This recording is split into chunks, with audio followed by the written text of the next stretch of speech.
Hey everybody, it's Terry. And look, my hair is much better than yesterday, right? So I didn't wash it. I did work out and twice since I had my hair done, and I dried it even though my hair lady was really mad. But anyway, I wanted to pop in here today. I made some notes so that I wouldn't forget anything, but to talk about being busy and being a mom and how to fit it in. I know because I have 3 kids and I wanted all of my 3 kids. They're all planned and they're all here, and it can be so crazy busy. But at the same time, and get lost in it. But sometimes back before I was in my health and fitness kind of world, I got lost. I really got lost. And I got lost because I don't know, I was so busy trying to take care of my kids and trying to take care of the house and be the everything that what I thought I was supposed to be. And what happened was I lost myself along the way. And I, unfortunately, through that, losing myself ended up in divorce. And so that's why I'm here, is to help. Not that, any of you could be in a bad place with your marriage or whatever, but, it could be anything, not being present, not having good relationships, not taking care of yourself. And that's what my mission is, to help that. Because I've learned from then until now, kind of like hindsight is 2020, right? So I know that even though I wanted to be a stay-at-home mom and, I enjoy being a stay-at-home mom, I need to take care of myself and put myself first.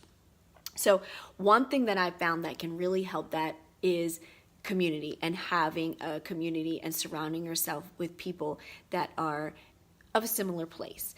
And I know because I've been in running groups, I've belonged to gyms, I've been part of different athletic events, whether being a participant or being with my kids, that there's a big, huge energy in having a community of like-minded people. And that's kind of what this Busy Moms group is.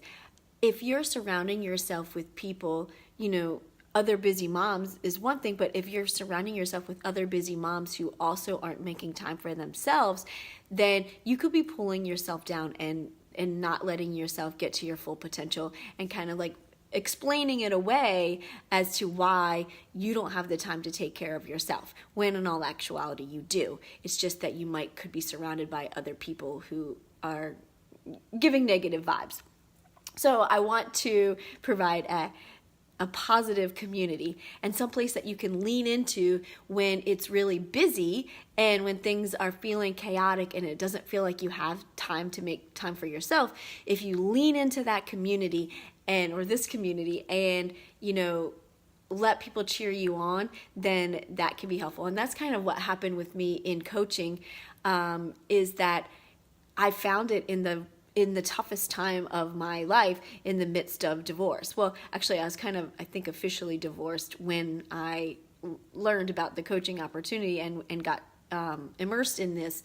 But just because you're divorced doesn't mean it, goes away right then. So just kind of going through that struggle of how I got here, and if I wasn't immersed in such a positive community, and where the focus was, you have to take care of yourself. You have to share that you're taking care of yourself. You have to do personal development to better yourself. If that wasn't part of what the job was, then I don't know that I would have done those things. Hindsight, looking back, what if I would have found this opportunity before I lost myself and, was so into taking care of other people? What if I would have found this opportunity? I really feel like, and I don't want to take away from my current marriage, because my current marriage is great and we're awesome. But looking back, I'm like, if I would have found this sooner, would I have done something different? Would I have learned things differently? How could that have played out? And that's why I'm sharing to people, because while, my stress and fitness revolves around that as my stressor, other people's could be the same, or it could be some other stressor. So looking back, how can immersing yourself in a great community where you have to take care of yourself and do personal development to be better, how could that help you? So let's see, vital behaviors. Everybody has different vital behaviors. And I like to call, my vital behaviors are do my workout every day, like 30 to 60 minutes, whatever it is. Eat healthy, and I use my tracking system to eat healthy. Drink my daily shake, and what was my my personal development, like I said. Those are vital behaviors. Your vital behaviors might be different, but if you have a set of 4 or 5 vital behaviors that you are doing every single day, no matter what, that are going to propel you to be better, then you can hang on to those even in the rough times. They're not something that you have to do. It's something that you get to do. So when you're focusing on those vital behaviors like, oh, I have to do my workout, oh, I have to drink my water, oh, I have to eat healthy, then that's a negative thought process. If you're thinking like, I get to do my workout today, and I get to drink water, and I get to be healthier for my friends, my family, my relationship, my job, then that's a whole different mindset. Sharing with others. If you have a source of accountability and sharing with others, that's something that in this community I never really thought about. The sharing with others. People are like, oh, well, how do you share with others, and how can you get on here and talk so openly and freely? It's not really about that. For me, I learned that if I can help someone and they can kind of connect with me and relate with me, and then they say, oh, when you did this or that or whatever, that helped me, then that is the momentum to propel to do better, to do more. And when that's helping them and it's helping me, and it's helping me physically and in my mental state, because it's like, oh, well, I helped them, and that's really awesome.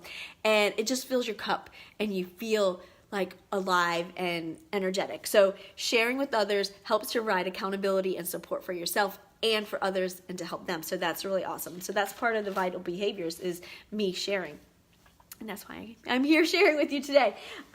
So 4 tips to show up during your busy and how you can survive it is get your workout done in the morning, okay? So now I work out like around 10 o'clock in the morning, and that's a little bit later because I'm on a different schedule. But sometimes, if the workout is there, like I used to get up earlier and do it. And if you have to get up earlier, it puts your brain in the right mindset.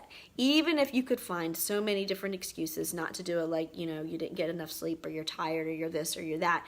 When you put yourself in a position that you're going to do your workout in the morning, then it's setting the tone for your day to say, yes, I'm going to choose better things, or I'm going to be open to it. I'm going to have a better frame of mind.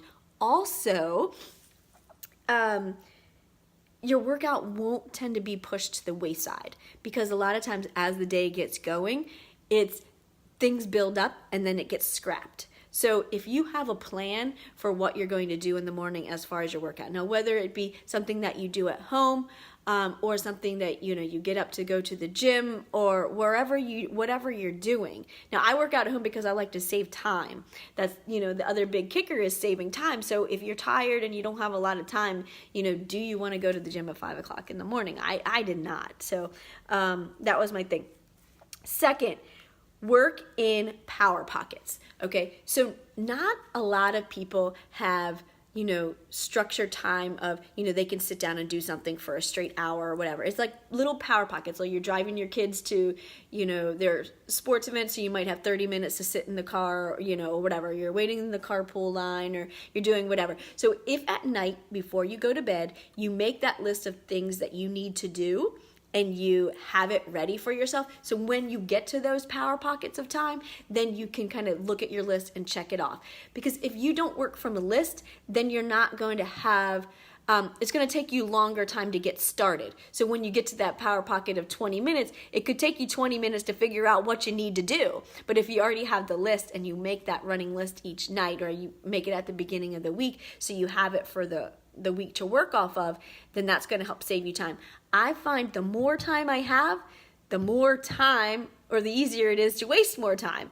So kind kind of setting a timer to say like, okay, I have 20 minutes and I'm going to be able to, make these 3 phone calls in 20 minutes, and you set your timer and you do that. When you're working from a list and you're checking things off and saying like, oh, yep, I finished that, it helps you feel like more accomplished. So if, your workout's on that list and you check it off and you're like, I did it at 5 o'clock in the morning, even though you don't want to wake up at 5 o'clock in the morning, once you're able to check it off, you're going to feel good about that. Let's see. The next one is know your goals. Do you know what your goals are?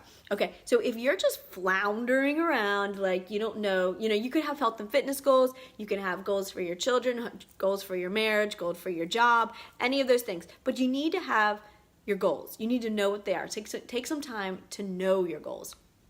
And they could be like a yearly goal, and then break it down into quarterly goals, monthly goals, weekly goals, daily goals, and kind of work backwards so you know what your goal is.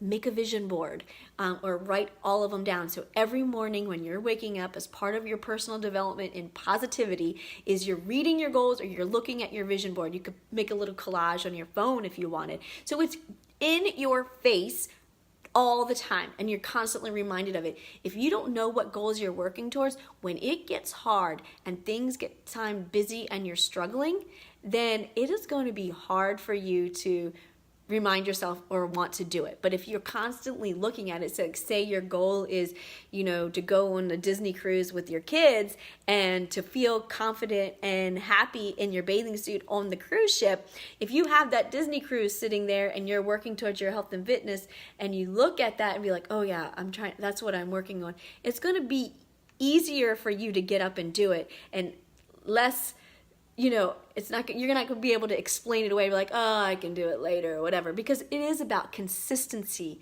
day in, day out, and the compound effect of what brings it over and over.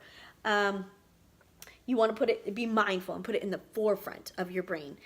I already talked about going to bed with the list that you will do the next day. And the number 4 thing that I struggle with so much, where I used to struggle with it, is asking for help. I never used to ask for help. I think that was the hardest thing.